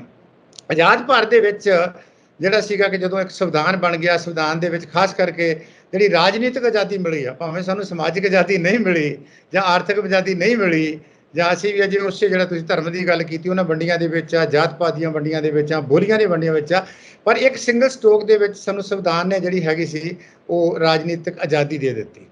ਪਰ ਉਹ ਰਾਜਨੀਤਿਕ ਆਜ਼ਾਦੀ ਦਾ ਕੋਈ ਬਹੁਤਾ ਮਤਲਬ ਨਹੀਂ ਰਹਿ ਜਾਂਦਾ ਜੇ ਅਸੀਂ ਆਰਥਿਕ ਤੌਰ 'ਤੇ ਆਜ਼ਾਦ ਨਹੀਂ ਹੈ, ਜੇ ਅਸੀਂ ਸਾਡੇ ਕੋਲ ਪੜ੍ਹਾਈ ਲਿਖਾਈ ਨਹੀਂ ਹੈ, ਜਾਂ ਸਾਡੇ ਕੋਲ ਇਸ ਕਿਸਮ ਦਾ ਸਮਝ ਨਹੀਂ ਹੈ ਕਿ ਇਹ ਸਿਸਟਮ ਨੂੰ ਕਿੱਦਾਂ ਅਸੀਂ ਆਪਣੇ ਮੋਢਿਆਂ ਤੇ ਲੈ ਸਕਦੇ ਹਾਂ, ਜਾਂ ਇਹਨੂੰ ਬਦਲ ਸਕਦੇ ਹਾਂ, ਜਾਂ ਇਹਨੂੰ ਅਸੀਂ ਚੇਂਜ ਕਰ ਸਕਦੇ ਹਾਂ, ਜਾਂ ਜਿਹੜੇ ਸਾਡੇ ਦੇ ਉੱਤੇ ਰਾਜ ਕਰਦੇ ਉਹਨਾਂ ਤੇ ਕਿੱਦਾਂ ਪ੍ਰੈਸ਼ਰ ਪਾ ਸਕਦੇ ਹਾਂ। ਤਾਂ ਇਸੇ ਵਰਤਾਰੇ ਦੇ ਵਿੱਚ ਜਿਹੜੀ ਯੂਥ ਸੀਗੀ ਬਹੁਤ ਲੰਮੇ ਸਮੇਂ ਤੱਕ ਜਿਹੜੇ ਉਹ ਹਾਸੀਅਤ ਚੱਲਦੀ ਰਹੀ। ਅਸੀਂ ਦੇਖਿਆ ਕਿ ਜਿਹੜੇ ਖਾਸ ਕਰਕੇ ਆਜ਼ਾਦੀ ਤੋਂ ਬਾਅਦ ਵਾਲੇ ਜਿਹੜੇ 20 ਸਾਲ ਹੈਗੇ ਸੀਗੇ, 18-20 ਸਾਲ ਨਹਿਰੂ ਦੇ ਪੀਰੀਅਡ ਦੇ ਵਿੱਚ ਜਿਹੜੇ ਲੋਕ ਰਾਜਨੀਤੀ ਦੇ ਵਿੱਚ ਆਏ ਸੀਗੇ, ਉਹਨਾਂ ਸਾਰੇ ਲੋਕਾਂ ਦਾ ਜ਼ਿਆਦਾਤਰ ਜਿਹੜਾ ਰਾਜਨੀਤੀ ਦੇ ਵਿੱਚ ਆਉਣ ਦਾ ਇਤਿਹਾਸ ਸੀਗਾ ਉਹ ਫਰੀडम ਸਟਰਗਲ ਦੇ ਵਿੱਚ ਉਹਨਾਂ ਦੀ ਪਾਰਟਿਸਿਪੇਸ਼ਨ ਸੀਗੀ। ਬਹੁਤ ਵੱਡੇ ਵੱਡੇ ਉਹਨਾਂ ਨੇ ਦੁੱਖ ਝੱਲੇ, ਬਹੁਤ ਵੱਡੀਆਂ ਵੱਡੀਆਂ ਮੁਸੀਬਤਾਂ ਝੱਲੀਆਂ, ਔਰ ਫਿਰ ਉਹ ਲੋਕਾਂ ਦੇ ਰਹਿਨੁਮਾ ਬਣੇ। ਔਰ ਉਦੋਂ ਫਿਰ ਇਹ ਚੀਜ਼ ਦਾ ਸ਼ਾਇਦ ਬਹੁਤਾ ਅਹਿਸਾਸ ਹੀ ਨਹੀਂ ਕੀਤਾ ਗਿਆ ਕਿ ਆਮ ਜਿਹੜੇ, ਕਿਉਂਕਿ ਉਹਨਾਂ ਦਾ ਇੱਕ ਕਿਸਮ ਦਾ ਸੋਸ਼ਲਾਈਜੇਸ਼ਨ ਹੋਇਆ ਸੀਗਾ ਆਜ਼ਾਦੀ ਦੀ ਲੜਾਈ ਦੇ ਵਿੱਚ, ਉਹਨਾਂ ਨੂੰ ਇੱਕ ਕਿਸਮ ਦੀ ਸਿੱਖਿਆ ਮਿਲੀ ਸੀਗੀ, ਉਹਨਾਂ ਨੂੰ ਇਹ ਪਤਾ ਸੀ ਰਾਜ ਭਾਗ ਕਿੱਦਾਂ ਚਲਾਉਣਾ ਵਾ। ਤਾਂ ਇਸ ਕਰਕੇ ਉਹ ਬਹੁਤਾ ਸਵਾਲ ਯੂਥ ਦਾ ਜਿਹੜਾ ਸੀ ਉਸ ਸਮੇਂ ਨਾ ਤਾਂ ਮੌਕੇ ਹੀ ਮਿਲੇ ਇਹ ਸੋਚ ਕੇ ਵੀ ਠੀਕ ਆ ਇਹਨਾਂ ਦਾ ਬਹੁਤ ਵੱਡਾ ਯੋਗਦਾਨ ਹੈਗਾ ਆਜ਼ਾਦੀ ਦੇ ਵਿੱਚ ਤੇ ਇਹ ਚੱਲਦੇ ਰਹਿਣ। ਆਣ ਕੇ ਵਰਤਾਰਾ ਜਿਹੜਾ ਬਦਲਿਆ ਵਾ ਉਹ ਇੰਦਰਾ ਗਾਂਧੀ ਦੇ ਸਮੇਂ ਤੋਂ ਬਾਅਦ ਬਦਲਿਆ, ਜਦੋਂ ਇੰਦਰਾ ਗਾਂਧੀ ਤਾਕਤ ਦੇ ਵਿੱਚ ਆਈ ਆ, ਪੁਰਾਣੇ ਬਜ਼ੁਰਗ ਜਿਹੜੇ ਉਹ ਲਾਂਭੇ ਹੋ ਗਏ ਆ, ਔਰ ਨਵੀਂ ਇੱਕ ਕਿਸਮ ਦੀ ਜਿਹੜੀ ਹੈਗੀ ਆ ਰਾਜਨੀਤਿਕ ਕਲਾਸ ਪੈਦਾ ਹੋਈ ਹੈ। ਅਸਲ ਦੇ ਵਿੱਚ ਜੇ ਆਪਾਂ ਦੇਖਿਆ ਜਾਵੇ ਕਿ ਜਿਹੜਾ ਹੁਣ ਸਾਡੀਆਂ ਸਮੱਸਿਆ ਹੈਗੀਆਂ, ਪੋਲੀਟੀਕਲ ਸਮੱਸਿਆ ਜਿਹੜੀਆਂ ਹੈਗੀਆਂ ਵਾ, ਉਹਦਾ ਜੇ ਜੜ ਵੇਖੀ ਜਾਵੇ ਤਾਂ ਉਹ ਸਾਨੂੰ ਇੰਦਰਾ ਗਾਂਧੀ ਦੇ ਤਾਕਤ ਦੇ ਵਿੱਚ ਆਉਣ ਜਾਂ ਉਸ ਤੋਂ ਬਾਅਦ ਜਿਹੜੀ ਕੋਟਰੀ ਆਈ ਆ, ਜਾਂ ਜਿਸ ਕਿਸਮ ਦੇ ਲੋਕਾਂ ਨੂੰ ਉਹਨਾਂ ਨੇ ਤਾਕਤ ਵਿੱਚ ਲਿਆਂਦਾ ਹੈ, ਚਾਹੇ ਉਹ ਆਪਣੇ ਆਲੇ ਦੁਆਲੇ ਵਾਲੇ ਸੀਗੇ, ਚਾਹੇ ਇੱਕ ਲਿੰਕੇਜ ਪੋਲਿਟਿਕਸ ਡਿਵੈਲਪ ਹੋਈ ਆ, ਜਿਹੜੇ ਲੋਕ ਮੁੜ ਕੇ ਰਾਜਨੀਤੀ ਦੇ ਵਿੱਚ ਆਏ ਆ ਉਹਨਾਂ ਨੇ ਆਪਣੇ ਹੀ ਖਾਨਦਾਨਾਂ ਨੂੰ, ਆਪਣੇ ਹੀ ਆਲੇ ਦੁਆਲੇ ਦੇ ਲੋਕਾਂ ਨੂੰ, ਆਪਣੀਆਂ ਜਿਹੜੀਆਂ ਧੀਆਂ ਪੁੱਤਾਂ ਨੂੰ, ਜਾਂ ਜਿਹੜਾ ਲੋਕ ਜਿਨ੍ਹਾਂ ਦੇ ਕੋਲ ਪੈਸੇ ਸੀਗੇ, ਜਾਂ ਜਿਹੜੇ ਇਸ ਕਿਸਮ ਦੇ ਲਿੰਕੇਜ ਪੋਲਿਟਿਕਸ ਅਸੀਂ ਕਹਿੰਦੇ ਆ, ਉਸ ਕਿਸਮ ਦੀ ਗੰਢ ਤੋਂ ਪਾਲੇ ਸੀਗੇ, ਉਹ ਰਾਜਨੀਤੀ ਦੇ ਵਿੱਚ ਰਹੇ। ਉਹਨਾਂ ਦੇ ਵਿੱਚ ਰਾਜਨੀਤੀ ਦੇ ਲੰਮਾ ਸਮਾਂ ਉਹਨਾਂ ਦਾ ਜਿਹੜਾ ਸੀ ਦਬਦਬਾ ਉਹਦੇ ਵਿੱਚ ਰਿਹਾ। ਇਹ ਹੁਣ ਕਿਉਂਕਿ ਹਰ ਚੀਜ਼ ਜਿਹੜੀ ਹੁੰਦੀ ਆ ਸਮੇਂ ਦੇ ਹਿਸਾਬ ਨਾਲ ਬਦਲਣੀ ਹੁੰਦੀ ਆ, ਤੇ ਹੌਲੀ ਹੌਲੀ ਇਹ ਵਰਤਾਰਾ ਜਿਹੜਾ ਹੈਗਾ ਸੀਗਾ, ਅਸੀਂ ਦੇਖਿਆ ਕਿ ਕਿਸ ਤਰੀਕੇ ਦੇ ਨਾਲ ਇਹ ਵਰਤਾਰੇ ਨੂੰ ਵੀ ਜਿਹੜਾ ਹੈਗਾ ਚੈਲੰਜ ਹੋਣਾ ਸ਼ੁਰੂ ਹੋ ਗਿਆ। ਨਵੀਆਂ ਜਿਹੜੀਆਂ ਹੈਗੀਆਂ ਜਮਾਤਾਂ ਉੱਠੀਆਂ, ਨਵੇਂ ਲੋਕ ਉੱਠੇ, ਨਵੀਆਂ ਪਾਰਟੀਆਂ ਬਣੀਆਂ, ਸੈਂਕੜਿਆਂ ਦੀ ਗਿਣਤੀ ਦੇ ਵਿੱਚ, ਛੋਟੀਆਂ ਮੋਟੀਆਂ ਗਿਣਿਆ ਜਾਵੇ ਤਾਂ ਇਹ ਦੇਸ਼ ਦੇ ਵਿੱਚ ਹਜ਼ਾਰਾਂ ਪੋਲੀਟੀਕਲ ਪਾਰਟੀਆਂ ਹੈਗੀਆਂ, ਜੇ ਤੁਸੀਂ ਉਹਨਾਂ ਦੀ ਵੈਬਸਾਈਟ ਤੇ ਜਾਓ ਉਹ ਇਵੋਲਵ ਹੋਈਆਂ। ਔਰ ਉਹਦੇ ਵਿੱਚ ਜ਼ਿਆਦਾਤਰ ਲੋਕ ਜਿਹੜੇ ਸੀਗੇ ਨਵੇਂ ਲੋਕ ਆਏ ਜਿਨ੍ਹਾਂ ਨੇ ਸਿਸਟਮ ਨੂੰ ਚੈਲੰਜ ਕੀਤਾ ਜਾਂ ਸਿਸਟਮ ਦਾ ਹਿੱਸਾ ਵੀ ਬਣ ਗਏ। ਬਹੁਤ ਵੱਡੀ ਗਿਣਤੀ ਦੇ ਵਿੱਚ ਯੂਥ ਹੈ ਜਾਂ ਪਾਰਟੀਆਂ ਵਾ, ਇਹ ਸਾਡੇ ਸਿਸਟਮ ਦਾ ਹਿੱਸਾ ਬਣ ਗਏ, ਕਿਉਂਕਿ ਸਾਡੇ ਸਿਸਟਮ ਦੀ ਇੱਕ ਖਾਸੀਅਤ ਹੈਗੀ ਆ ਇਸ ਡੈਮੋਕ੍ਰੇਸੀ ਦੀ ਕਿ ਵੱਡੇ ਤੋਂ ਵੱਡੇ ਬੰਦਾ ਜਿਹੜਾ ਆਪਣੇ ਆਪ ਨੂੰ ਬਹੁਤ ਵੱਡਾ ਇਮਾਨਦਾਰ ਵੀ ਕਹਿੰਦਾ ਵਾ, ਲੋਕ ਸੇਵਾ, ਹੁਣ ਸਮੇਂ ਦੀ ਗੱਲ ਕਰਦਾ ਵਾਂ, ਜਿਹੜਾ ਕਹਿੰਦਾ ਮੈਂ ਸੇਵਾ ਕਰਨ ਵਾਸਤੇ ਆਇਆ ਵਾਂ, ਉਹਨੂੰ ਇਹ ਸਿਸਟਮ ਅਪਰੋਪਰੀਏਟ ਕਰ ਲੈਂਦਾ, ਆਪਣੇ ਵਿੱਚ ਸਮਾ ਲੈਂਦਾ, ਕਿਉਂਕਿ ਇਸ ਸਿਸਟਮ ਦੇ ਵਿੱਚ ਬਹੁਤ ਸਾਰੀਆਂ ਕਦਰਾਂ ਕੀਮਤਾਂ ਜਿਹੜੀਆਂ ਉਹਨੂੰ ਦੇਣ ਵਾਸਤੇ, ਜਿਹੜੀਆਂ ਕਦਰਾਂ ਕੀਮਤਾਂ ਦੀ ਵਜ੍ਹਾ ਕਰਕੇ ਆਪਾਂ ਕਹਿੰਦੇ ਕਿ ਬਹੁਤ ਤਨਾੜ ਹੋ ਜਾਂਦੇ ਆ, ਜਾਂ ਜਿਹੜੀ ਸਮਾਜ ਦੇ ਵਿੱਚ ਅਫਰਾ ਤਫਰੀ ਫੈਲੀ ਆ, ਉਹ ਸਾਰਾ ਕਾਰਨ ਹੁੰਦਾ। ਤਾਂ ਵਿਦਿਆਰਥੀ ਵਰਗ ਜਿਹੜਾ ਹੈਗਾ ਸੀਗਾ ਇਹ ਬਹੁਤ ਲੰਮਾ ਸਮਾਂ ਜਿਹੜਾ ਹੈਗਾ ਸੀ ਰਾਜਨੀਤੀ ਤੋਂ ਬਾਹਰ ਰਿਹਾ। ਇਹ ਠੀਕ ਆ ਕਿ ਪੰਜਾਬ ਦੇ ਵਿੱਚ ਸਮੇਂ-ਸਮੇਂ ਤੇ ਰਾਜਨੀਤਿਕ ਜਿਹੜੀਆਂ ਹੈਗੀਆਂ ਜਥੇਬੰਦੀਆਂ ਉੱਠਦੀਆਂ ਰਹੀਆਂ। ਤੁਸੀਂ ਦੇਖਿਆ ਨਾ 60 ਦੇ ਵਿੱਚ ਨੈਕਸਲਾਈਟ ਮੂਵਮੈਂਟ ਆਈ ਸੀਗੀ, ਵਿਦਿਆਰਥੀ ਐਸੋਸੀਏਸ਼ਨਾਂ ਬਹੁਤ ਤਕੜੀਆਂ ਬਣੀਆਂ ਸੀ। ਜੇ ਤੁਸੀਂ ਪੰਜਾਬ ਦਾ ਰਾਜਨੀਤਿਕ ਇਤਿਹਾਸ 70s ਦਾ ਪੜ੍ਹੋ ਕਿ ਉਹਦੇ ਵਿੱਚ ਵਿਦਿਆਰਥੀ ਵਰਗ ਜਿਹੜਾ ਸੀ, ਨੌਜਵਾਨ ਵਰਗ ਸੀਗਾ, ਇਹ ਬਹੁਤ ਵੱਡੀ ਗਿਣਤੀ 'ਚ ਜਿਹੜਾ ਬਾਹਰ ਹੋਇਆ ਸੀਗਾ, ਪਰ ਬਹੁਤ ਜਲਦੀ ਜਿਹੜਾ ਸੀਗਾ ਇਹਨਾਂ ਨੂੰ ਦਬਾ ਦਿੱਤਾ ਗਿਆ ਸੀਗਾ। ਜੇ ਤੁਸੀਂ ਉਹ ਜਸਵੰਤ ਸਿੰਘ ਕੰਵਲ ਦਾ ਨਾਵਲ ਪੜ੍ਹ ਲਓ ਸਮੇਂ ਦੇ ਵਿੱਚ, ਤੇ ਮੇਰੇ ਖਿਆਲ ਬਹੁਤ ਕੁਝ ਤੁਹਾਨੂੰ ਸਮਝ ਆ ਜਾਂਦਾ ਕਿ ਕਿਸ ਤਰੀਕੇ ਦੇ ਨਾਲ ਉੜਦੀ ਪੀੜ੍ਹੀ ਨੂੰ ਜਾਂ ਉਸ ਸਮੇਂ ਦੇ ਜਿਹੜੇ ਨੌਜਵਾਨ ਸੀ ਜਾਂ ਉਹ ਲੀਡਰਸ਼ਿਪ ਸੀ, ਕਿੱਦਾਂ ਉਹਦੀ ਨਸ਼ਰਕੁਸ਼ੀ ਕੀਤੀ। ਉਸ ਤੋਂ ਬਾਅਦ ਪੰਜਾਬ ਦੇ ਵਿੱਚ ਇੱਕ ਬਹੁਤ ਦਿਖਾਂਤ ਵਾਲਾ ਜਿਹੜਾ ਇੱਕ ਸਮਾਂ ਸ਼ੁਰੂ ਹੋ ਜਾਂਦਾ, ਇਹਨੂੰ ਅੱਤਵਾਦ ਦਾ ਸਮਾਂ ਕਹਿੰਦੇ ਆ। ਸਾਡੇ 70 ਦੇ ਵਿੱਚ ਤਾਂ ਬਹੁਤ ਚੰਗੀ ਸ਼ੁਰੂਆਤ ਸੀਗੀ, ਸਕੂਲ ਖੁੱਲ੍ਹੇ ਸੀ, ਕਾਲਜ ਖੁੱਲ੍ਹੇ ਸੀ, ਯੂਨੀਵਰਸਿਟੀਆਂ ਖੁੱਲ੍ਹੀਆਂ ਸੀਗੀਆਂ, ਲੋਕੀ ਘਰਾਂ ਤੋਂ ਬਾਹਰ ਗਏ ਸੀਗੇ, ਨੌਕਰੀਆਂ ਮਿਲੀਆਂ ਸੀ, ਨਵੀਂ ਇੱਕ ਐਸਪੀਰੇਸ਼ਨ, ਨਵੀਂ ਕੌਨਸ਼ੀਅਸ ਡਿਵੈਲਪ ਹੋਈ ਸੀ। ਪਰ ਇਹ ਤੋਂ ਬਾਅਦ ਮੁੜ ਕੇ ਜਲਦੀ ਜਿਹੜਾ ਅੱਤਵਾਦ 78 ਦੇ ਵਿੱਚ ਸ਼ੁਰੂ ਹੋ ਗਿਆ, 15 ਸਾਲ ਹੋ ਰਿਹਾ 1993 ਤੱਕ, ਉਹਨੇ ਸਾਡਾ ਬਹੁਤ ਤਹਿਸ ਨਹਿਸ ਕੀਤਾ ਕਿ ਜਿਹਦੇ ਵਿੱਚ ਖਾਸ ਕਰਕੇ ਇਹ ਯੂਥ ਵੀ ਸੀਗੀ। ਇੱਕ ਵੱਡਾ ਹਿੱਸਾ ਯੂਥ ਦਾ ਜਿਹੜਾ ਸੀਗਾ ਉਸ ਜਿਹੜੀ ਆਪਾਂ ਉਸ ਸਮੇਂ ਦੇ ਵਿੱਚ ਲਹਿਰ ਸੀ ਉਹਦੇ ਵਿੱਚ ਚਲਾ ਗਿਆ, ਨੁਕਸਾਨ ਕਰਾਇਆ ਉਹਨਾਂ ਨੇ, ਆਪਣਾ ਨੁਕਸਾਨ ਕਰਾਇਆ, ਆਪਣੇ ਘਰਦਿਆਂ ਦਾ ਨੁਕਸਾਨ ਕਰਾਇਆ, ਆਪਣੀ ਪ੍ਰਾਪਰਟੀ ਦਾ ਨੁਕਸਾਨ ਕਰਾਇਆ, ਔਰ ਇਹਦੇ ਨਾਲ ਨਾਲ ਸਟੇਟ ਦਾ ਵੀ ਨੈਚੁਰਲੀ ਨੁਕਸਾਨ ਹੋਇਆ, ਮੈਨ ਮਟੀਰੀਅਲ ਦਾ ਬਹੁਤ ਵੱਡਾ ਨੁਕਸਾਨ ਹੋਇਆ। ਤਾਂ ਜਿਹੜਾ ਸਾਡਾ ਰਾਜਨੀਤਿਕ ਵਰਤਾਰਾ ਸੀਗਾ, ਜਿਹੜੀ ਡੈਮੋਕ੍ਰੈਟਿਕ ਪ੍ਰੋਸੈਸ ਸੀਗਾ, ਉਹ ਸਾਰਾ ਡੀਰੇਲਡ ਹੋ ਗਿਆ। 83 ਤੋਂ ਬਾਅਦ ਮੈਂ ਲਿਖਿਆ ਵੀ ਆ ਵੀ ਸਾਡੇ ਪੰਜਾਬ ਦੇ ਵਿੱਚ ਸਾਰੀਆਂ ਇਲੈਕਸ਼ਨਸ ਹੋ ਗਈਆਂ, ਪੰਚਾਇਤਾਂ ਦੀਆਂ ਇਲੈਕਸ਼ਨ ਹੋ ਰਹੀਆਂ, ਮਿਊਨਿਸਪਲ ਕਾਰਪੋਰੇਸ਼ਨ ਦੀਆਂ ਹੋ ਗਈਆਂ, ਸਾਰਿਆਂ ਦੀ ਇਲੈਕਸ਼ਨ ਹੋ ਗਈਆਂ। ਕੋਈ ਵੀ ਸਰਕਾਰ ਨੇ ਇਹ ਨਹੀਂ ਸੋਚਿਆ ਵੀ ਐਡਾ ਵੱਡਾ ਵਰਗ ਨੌਜਵਾਨਾਂ ਦਾ ਹੈ, ਯੂਨੀਵਰਸਿਟੀ ਦੇ ਵਿੱਚ, ਕਾਲਜਸ ਦੇ ਵਿੱਚ ਹੈਗਾ, ਜਾਂ ਸੀਨੀਅਰ ਸੈਕੰਡਰੀ ਸਕੂਲਾਂ ਦੇ ਵਿੱਚ ਹੈਗਾ ਵਾ, ਅਸੀਂ ਉਹਨਾਂ ਨੂੰ ਕਿੱਦਾਂ ਇੰਡਕਟ ਕਰਕੇ, ਕਿੱਦਾਂ ਰਾਜਨੀਤਿਕ ਸਿੱਖਿਆ ਦੇ ਕੇ ਇੱਕ ਪ੍ਰੋਪਰ ਸਿਸਟਮ ਬਣਾ ਕੇ, ਔਰ ਅਲਟੀਮੇਟਲੀ ਇਹ ਨਾ ਹੋਣ ਦੀ ਵਜ੍ਹਾ ਕਰਕੇ ਤੁਸੀਂ ਦੇਖਿਆ ਕਿ ਵੈਕਿਊਮ ਸੀਗਾ। ਫਿਰ ਪੋਲੀਟੀਕਲ ਪਾਰਟੀਆਂ ਨੇ ਆਪਣੇ ਬੰਦੇ ਕਾਲਜਾਂ ਦੇ ਵਿੱਚ, ਯੂਨੀਵਰਸਿਟੀਆਂ 'ਚ ਲਿਆਉਣੇ ਸ਼ੁਰੂ ਕਰਤੇ, ਜਿਹਦੇ ਵਿੱਚੋਂ ਗੈਂਗਵਾਰ ਵੀ ਤੁਸੀਂ ਦੇਖੋ ਦਾ, ਗੈਂਗਸਟਰਿਜ਼ਮ ਦਾ ਵੀ ਜੇ ਤੁਸੀਂ ਬਹੁਤ ਡੂੰਘਾਈ ਦੇ ਨਾਲ ਉਹਦਾ ਵਿਸ਼ਲੇਸ਼ਣ ਕਰਨ ਦੀ ਕੋਸ਼ਿਸ਼ ਕਰੋ ਤੇ ਕਿਸ ਤਰੀਕੇ ਨਾਲ ਪੋਲੀਟੀਕਲ ਪਾਰਟੀਆਂ ਨੇ ਇਹ ਮੁੰਡਿਆਂ ਨੂੰ, ਯੰਗ ਮੁੰਡਿਆਂ ਨੂੰ, ਕਿਉਂਕਿ ਓਪਨ ਜਿਹੜਾ ਹੈਗਾ ਮੌਕੇ ਨਹੀਂ ਹੈਗੇ ਸੀਗੇ, ਔਰ ਇਹਨਾਂ ਨੂੰ ਆਪਣੇ ਤੌਰ ਤੇ ਪ੍ਰਧਾਨ ਥਾਪ ਦਿੱਤਾ, ਇਹਨਾਂ ਨੂੰ ਥਾਪੜਾ ਦਿੱਤਾ, ਔਰ ਕਿਸ ਤਰੀਕੇ ਦੇ ਨਾਲ ਇਹਨਾਂ ਨੂੰ ਯੂਜ਼ ਕੀਤਾ ਬਾਅਦ ਦੇ ਵਿੱਚ ਆਪਣੇ ਜਿਹੜੇ ਸੀਗੇ ਹਿੱਤਾਂ ਦੇ ਵਾਸਤੇ, ਜਾਂ ਕਿਸ ਤਰੀਕੇ ਦੇ ਨਾਲ ਇਹਨਾਂ ਨੂੰ ਡੀਰੇਲ ਕਰਕੇ, ਸਿਸਟਮ ਤੋਂ ਡੀਰੇਲ ਕਰਕੇ, ਸਿਸਟਮ ਦਾ ਭੱਠਾ ਬਿਠਾਲ ਕੇ, ਜਾਂ ਕੁਝ ਲੋਕਾਂ ਨੂੰ ਕੁਝ ਜਿਹੜੀਆਂ ਹੈਗੀਆਂ ਵੈਲਿਊ ਵੰਡ ਕੇ ਸਾਰੀ ਯੂਥ ਨੂੰ ਲਾਂਭੇ ਕੀਤਾ। ਇਹਦੇ ਨਾਲ ਹੀ ਇੱਕ ਬੜੀ ਹੋਪਲੈਸਨੈਸ ਵਾਲੀ ਜਗ੍ਹਾ ਆਉਂਦੀ ਆ ਜਦੋਂ ਨਸ਼ਿਆਂ ਦੇ ਵਿੱਚ ਸਾਰਾ ਪੰਜਾਬ ਧੱਕਿਆ ਜਾਂਦਾ ਵਾ, ਔਰ ਵੱਡੀ ਗਿਣਤੀ ਦੇ ਵਿੱਚ ਲੋਕ ਨਸ਼ਈ ਹੋ ਜਾਂਦੇ ਆ, ਖੇਤੀਬਾੜੀ ਦਾ ਢਾਂਚਾ ਸਾਰਾ ਵਿਗੜ ਜਾਂਦਾ ਹੈ, ਅਨਪਲਾਇਮੈਂਟ ਬਹੁਤ ਵੱਧ ਜਾਂਦੀ ਹੈ, ਹੋਪਲੈਸਨੈਸ ਬਹੁਤ ਵੱਧ ਜਾਂਦੀ ਆ, ਕੋਈ ਤਰੀਕਾ ਨਹੀਂ ਲੱਭਦਾ ਉਹਨਾਂ ਨੂੰ, ਕਿਉਂਕਿ ਸਭ ਤੋਂ ਪਹਿਲੀ ਗੱਲ ਤਾਂ ਹੈਗੀ ਆ ਸਰਵਾਈਵਲ। ਰੋਟੀ ਤੋਂ ਹੀ ਸਾਰੀਆਂ ਗੱਲਾਂ ਸ਼ੁਰੂ ਹੁੰਦੀਆਂ, ਰੁਜ਼ਗਾਰ ਤੋਂ ਹੀ ਸਾਰੀਆਂ ਗੱਲਾਂ ਸ਼ੁਰੂ ਹੁੰਦੀਆਂ। ਤਾਂ ਜਿਸ ਕਿਸਮ ਦਾ ਰਾਜਨੀਤਿਕ ਵਰਤਾਰਾ ਖਾਸ ਕਰਕੇ ਪਿਛਲੇ 30 ਸਾਲਾਂ 'ਚ ਰਿਹਾ ਵਾ, ਉਹਨੇ ਸਿਰਫ ਯੂਥ ਨੂੰ ਨਹੀਂ ਹੈ, ਜਿੰਨਾ ਵੀ ਸਾਡਾ ਸਮਾਜਿਕ ਵਰਤਾਰਾ ਸੀ ਉਹਦੇ ਵਿੱਚ ਵੀ ਬਹੁਤ ਨਿਗਾਰ ਲਿਆਂਦਾ, ਤੇ ਸਾਡੇ ਰਾਜਨੀਤਿਕ ਜਾਂ ਆਰਥਿਕ ਤਾਣੇ ਬਾਣੇ ਨੂੰ ਵੀ ਬਹੁਤ ਵੱਡੀ ਸੱਟ ਲੱਗੀ, ਕਿਉਂਕਿ ਯੂਥ ਇਸ ਸਮਾਜ ਦਾ ਇੱਕ ਇੰਪੋਰਟੈਂਟ ਅੰਗ ਹੈ। ਤੇ ਜੇ ਸਾਡੇ ਸਮਾਜ ਨੂੰ ਢਾਹ ਲੱਗਦੀ ਆ ਤੇ ਨੈਚੁਰਲੀ ਯੂਥ ਨੂੰ ਢਾਹ ਲੱਗਦੀ ਆ, ਔਰ ਯੂਥ ਜਿਹੜੀ ਹੈਗੀ ਉਹਦੇ ਵਿੱਚੋਂ ਇਸ ਕਿਸਮ ਦੇ ਵਰਤਾਰਾ ਨਿਕਲਦਾ ਕਿ ਜਿੱਥੇ ਹੋਪਲੈਸਨੈਸ, ਹੈਲਪਲੈਸਨੈਸ, ਜਾਂ ਜਿਹੜਾ ਨਸ਼ਿਆਂ ਵਾਲੀ ਗੱਲ ਆਉਂਦੀ ਆ, ਜਾਂ ਸੁਸਾਈਡ ਵਾਲੀ ਵੀ ਗੱਲ ਆਉਂਦੀ ਆ, ਜਾਂ ਇੱਥੋਂ ਬਾਹਰ ਜਾਣ ਵਾਲੀ ਵੀ ਗੱਲ ਹੋ ਜਾਂਦੀ ਹੈ। ਵੱਡੀ ਗਿਣਤੀ 'ਚ ਲੋਕੀ ਇੱਥੋਂ ਜਾਣਾ ਹੀ ਚਲੇ ਜਾਂਦੇ, ਇੱਥੇ ਹੈ ਹੀ ਕੁਛ ਨਹੀਂ ਗਾ, ਆਸ ਟੁੱਟ ਜਾਂਦੀ ਆ। ਤਾਂ ਮੇਰੇ ਖਿਆਲ ਉਸ ਵਰਤਾਰੇ ਦੇ ਵਿੱਚ ਜਿਹੜਾ ਮੌਜੂਦਾ ਜਿਹੜੀ ਨੌਜਵਾਨ ਪੀੜ੍ਹੀ ਆ, ਉਸ ਘੁੰਮਣ ਘੇਰੀ ਦੇ ਵਿੱਚ ਜਿਹੜੀ ਆ ਉਹ ਫਸੀ ਹੋਈ ਆ। ਜੀ ਡਾਕਟਰ ਸਾਹਿਬ, ਜੋ ਅੱਜ ਦੇ ਰਾਜ ਦਾ ਸਿਧਾਂਤ ਹੈ, ਯੂਥ ਨੂੰ ਮੁੱਖ ਰੱਖ ਕੇ ਆਪਾਂ ਫਿਰ ਉਹਨਾਂ ਦਾ ਜੋ ਥਾਟ ਪ੍ਰੋਸੈਸ ਹੈ ਰਾਜਨੀਤੀ ਨੂੰ ਲੈ ਕੇ, ਉਸ ਥਾਟ ਪ੍ਰੋਸੈਸ ਨੂੰ ਸਮਝੀਏ ਕਿ ਥਾਟ ਪ੍ਰੋਸੈਸ ਪੋਲੀਟੀਕਲ ਤੌਰ ਤੇ ਕਿੱਥੇ ਤੱਕ ਕੰਮ ਕਰ ਰਿਹਾ। ਪੰਗੂ ਸਾਹਿਬ, ਪਹਿਲੀ ਗੱਲ ਤਾਂ ਹੈ ਕਿ ਜਿਹੜਾ ਪੁਰਾਣੇ ਸਮੇਂ 'ਚ ਇੱਕ ਹੁੰਦਾ ਸੀ ਵਿਚਾਰਧਾਰਕ ਜਿਹੜੀ ਹੁੰਦੀ ਸੀ ਪਰਪੱਕਤਾ ਸੀਗੀ, ਆਈਡੀਓਲੋਜੀਕਲ ਜਿਹੜੀ ਤੁਹਾਡੀ ਕਮਿਟਮੈਂਟ ਸੀਗੀ, ਉਹ ਬਹੁਤ ਘਟ ਗਈ ਆ। ਉਸ ਸਮੇਂ ਦੇ ਨਾਲ ਘਟ ਗਈ। ਜਿਸ ਕਿਸਮ ਦਾ ਸਾਡਾ ਅੱਜ ਕੱਲ੍ਹ ਆਰਥਿਕ ਵਿਕਾਸ ਹੈਗਾ ਵਾ, ਜਾਂ ਜਿਸ ਕਿਸਮ ਦਾ ਸਾਡੇ ਸਮਾਜਿਕ ਦੀ ਬਣਤਰ ਹੈਗੀ ਆ, ਜਾਂ ਜਿਸ ਕਿਸਮ ਦੇ ਵਿੱਚ ਕਿਸ ਸਮੇਂ ਦੇ ਵਿੱਚ ਰੂਸ ਦੀ ਐਗਜ਼ਾਮਪਲ ਦਿੰਦੇ ਹੁੰਦੇ ਸੀ, ਆਪਣੇ ਬਹੁਤ ਤਕੜੀ ਲੈਫਟ ਮੂਵਮੈਂਟ ਹੁੰਦੀ ਜਿਹੜੀ ਧਿਰ ਬਣ ਕੇ ਖਲੋਂਦੀ ਹੁੰਦੀ ਸੀਗੀ, ਜਾਂ ਕਿਸੇ ਸਮੇਂ ਦੇ ਕਾਂਗਰਸ ਦੇ ਆਪਣੇ ਪ੍ਰਿੰਸੀਪਲ ਹੁੰਦੇ ਸੀਗੇ, ਜਨਸੰਘ ਦੇ ਆਪਣੇ ਪ੍ਰਿੰਸੀਪਲ ਹੁੰਦੇ ਸੀਗੇ, ਅਕਾਲੀਆਂ ਦੀ ਬਹੁਤ ਵੱਡੀ ਵਿਚਾਰਧਾਰਾ ਸੀਗੀ, ਔਰ ਉਹ ਕਿਸੇ ਸਮੇਂ ਦੇ ਵਿੱਚ ਲੋਕਾਂ ਨਾਲ ਧਿਰ ਬਣ ਕੇ ਖਲੋਂਦੇ ਹੁੰਦੇ ਸੀਗੇ, ਲੋਕਾਂ ਦੀ ਸੱਜੀ ਬਾਹ ਹੁੰਦੇ ਸੀਗੇ। ਲੋਕ ਇਹਦੇ ਜਿਹੜੇ ਹੁੰਦੇ ਸੀ, ਕੀ ਨੂੰ ਕਹਿੰਦੇ ਆ ਕਿ ਇਹਦੀਆਂ ਮਤਲਬ ਬਾਹਾਂ ਵੀ ਹੁੰਦੀਆਂ ਸੀ, ਲੱਤਾਂ ਵੀ ਹੁੰਦੀਆਂ ਸੀਗੀਆਂ। ਇਹ ਜਿਹੜਾ ਅਕਾਲੀ ਦਲ ਧੜ ਦੇ ਤੌਰ ਤੇ ਕੰਮ ਕਰਦਾ ਸੀ, ਇਹ ਸਾਰਿਆਂ 'ਚ ਰਲ ਗੱਡ ਆ ਗਿਆ। ਸਾਰਿਆਂ ਦੇ ਵਿੱਚ ਜਿਹੜੀ ਵਿਚਾਰਧਾਰਕ ਜਿਹੜੀ ਪਰਪੱਕਤਾ ਸੀ ਉਹ ਖਤਮ ਹੋ ਕੇ ਅਸਲੀ ਵਿਚਾਰਧਾਰਾ ਜਿਹੜੀ ਉਹ ਡਿਵੈਲਪ ਹੋਈ। ਵੀ ਜੋ ਕੁਝ ਇਹ ਜਿਹੜੀਆਂ ਰਾਜਨੀਤੀ ਨੂੰ ਇੱਕ ਸਾਧਨ ਬਣਾ ਲਿਆ ਵਪਾਰ ਨੂੰ ਵਧਾਉਣ ਵਾਸਤੇ, ਲੁੱਟਮਾਰ ਕਰਨ ਵਾਸਤੇ, ਵਿਰੋਧੀਆਂ ਨੂੰ ਦਬਾਉਣ ਵਾਸਤੇ, ਜਾਂ ਹੋਰ ਇਸ ਕਿਸਮ ਕੰਮ ਵਾਸਤੇ, ਤੇ ਨਾਲ ਹੀ ਉਹਨਾਂ ਨੇ ਯੂਥ ਨੂੰ ਨਾਲ ਜੋੜ ਲਿਆ ਇਹਦੇ ਵਿੱਚ, ਕਿਉਂਕਿ ਰਾਜਨੀਤੀ ਇਸ ਸਮੇਂ ਦੇ ਵਿੱਚ ਬਹੁਤ ਲਿਊਕਰੇਟਿਵ ਜਿਹੜਾ ਹੈ, ਸਭ ਤੋਂ ਚੰਗਾ ਬਿਜ਼ਨਸ ਜਿਹੜਾ ਹੈਗਾ ਵਾ, ਉਹ ਰਾਜਨੀਤੀ ਪਹਿਲੇ ਸਮੇਂ ਤੋਂ ਬਣ ਗਿਆ। ਆਪਾਂ ਸਾਰੇ ਉਸ ਚੀਜ਼ ਨੂੰ ਵੇਖਦੇ ਹਾਂ। ਤਾਂ ਇਸ ਕਰਕੇ ਜਦੋਂ ਤੁਹਾਡਾ ਜਿਹੜੇ ਹੋਰ ਸਮਾਜਿਕ ਜਿਹੜਾ ਸਿਸਟਮ ਹੈਗਾ, ਜਾਂ ਪਬਲਿਕ ਇੰਸਟੀਟਿਊਸ਼ਨ ਸੀਗੀਆਂ, ਚੰਗੀ ਵਿਦਿਆ ਦੀ ਅਣਹੋਂਦ ਹੋ ਗਈ, ਸਰਕਾਰ ਨੇ ਵਿਦਿਆ ਤੋਂ ਆਪਣਾ ਪੈਰ ਪਿਛਾਂਹ ਖਿੱਚ ਲਏ, ਲੋ ਕੁਆਲਿਟੀ ਐਜੂਕੇਸ਼ਨ ਦੇਣੀ ਸ਼ੁਰੂ ਕਰਤੀ। ਸਕੂਲ ਹੈਗੇ ਆ, ਉੱਥੇ ਟੀਚਰ ਨਹੀਂ ਹੈਗੇ, ਟੀਚਰ ਹੈਗੇ ਆ ਤਾਂ ਉੱਥੇ ਇੰਸਟੀਟਿਊਸ਼ਨ ਨਹੀਂ ਹੈਗੀਆਂ, ਕੋਈ ਜ਼ਿੰਮੇਵਾਰੀ ਨਹੀਂ ਉਹਦੇ ਵਿੱਚੋਂ, ਮੈਨੂੰ ਕੀ ਤੈਨੂੰ ਕੀ ਸਾਨੂੰ ਕੀ ਵਾਲਾ ਜਿਹੜਾ ਵਰਤਾਰਾ ਜਿਹੜਾ ਇਵੋਲਵ ਹੋ ਗਿਆ। ਤੇ ਮੇਰੇ ਖਿਆਲ ਇਹ ਜਿਹੜਾ ਸਾਡਾ ਯੂਥ ਤਬਕਾ ਹੈਗਾ ਵਾ, ਇਹ ਉਸੇ ਹੀ ਵਿਵਸਥਾ ਦੇ ਵਿੱਚ ਖੜਾ ਹੈ। ਪਰ ਇਹ ਗੱਲ ਠੀਕ ਹੈ ਕਿ ਹੁਣ ਵਾਲੇ ਸਮੇਂ, ਜਿਸ ਸਮੇਂ 'ਚ ਅਸੀਂ ਰਹਿ ਰਹੇ ਹਾਂ, ਇਹ ਸੰਚਾਰ ਦਾ ਬਹੁਤ ਆਦਾਨ ਪ੍ਰਦਾਨ ਹੈਗਾ।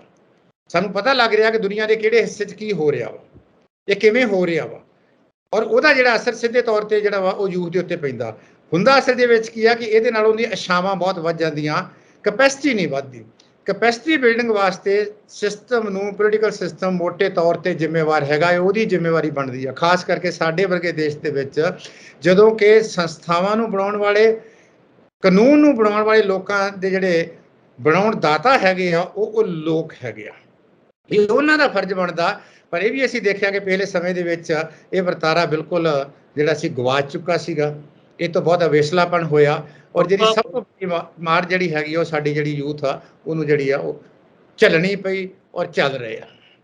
ਜੀ ਡਾਕਟਰ ਸਾਹਿਬ, ਇੱਕ ਤੁਹਾਡੇ ਕੋਲੋਂ ਮੈਂ ਆਖਰੀ ਸਵਾਲ ਦੇ ਵਿੱਚ ਗੱਲ ਸਮਝਣੀ ਚਾਹੂੰਗਾ ਕਿ ਜੋ ਆਪਣੇ ਪੰਜਾਬੀਆਂ ਦਾ, ਆਪਣੇ ਪੰਜਾਬ ਦਾ ਸੁਭਾਅ ਹੈ ਰਾਜਨੀਤਿਕ ਤੌਰ ਤੇ, ਆਹ ਸੁਭਾਅ ਕੀ ਸੁਭਾਅ ਹੈ? ਆਹ ਰਾਜ ਕਰਨ ਦੀ ਇੱਛਾ, ਜਾਂ ਫਿਰ ਇੱਕ ਸਾਹਮਣੇ ਜੋ ਤਕੜੀ ਕੋਈ ਸਿਆਸੀ ਧਿਰ ਹੋਵੇ ਉਹਦੇ ਸਾਹਮਣੇ ਬਗਾਵਤੀ ਬਣਨ ਦੀ ਇੱਛਾ, ਰਾਜ ਦੀ ਇੱਛਾ ਰੱਖਦੇ ਹਾਂ ਅਸੀਂ, ਜਾਂ ਫਿਰ ਅਸੀਂ ਆਪਣੇ ਆਪ ਨੂੰ ਬਾਗੀ ਕਹਾਉਣ ਦੀ ਇੱਛਾ ਰੱਖਦੇ ਹਾਂ?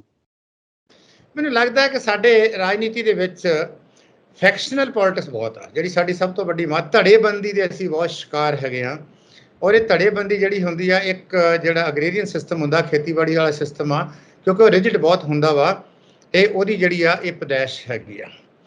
ਸਾਡੀਆਂ ਸਮੱਸਿਆ ਹੋਣੀ ਹੈਗੀ, ਅਸੀਂ ਡਿਵਾਈਡਡ ਬਹੁਤ ਹੈਗੇ।